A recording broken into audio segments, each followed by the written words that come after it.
دا په پنجاب په ملتان ښار کې د یوه افغان کډوال ورور ګودام ده. په دې ګودام کې تقریبا د 40 تر 50 لکو روپو مالونه پراته دي. دا اوس راله تقریبا تر 7 کسانو، دوه مالکانو صالح محمد، عبدالباري صالح زوی عبدالباري نومیږي.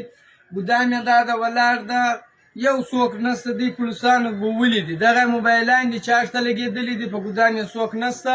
سمیع خانه د دې کورونه په ځنګله کې دي، صالح محمد نومیږي. دا مالونه ټول د باندې پراته دي، دا کپړې هر شی، دا سګرېټ مګرېټ هر شی د هغه یې پراته ولو.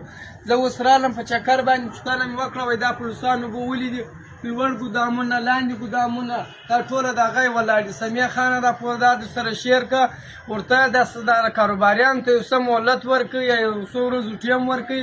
ډېره سختي په ملتان ښار کې جوړه کړې ده. دا مالونه یې پراته دي. سمیع خانه یو درک یې نسته، څوک وایي چا به ولي، څوک وایي چا به ولي، درک یې نسته. وسلام، دا خبره در سره شیر کړه. د دوی کورونه په ځنګله کې دي، نور نه وي باندې خبر، کور یې په ځنګله کې دي.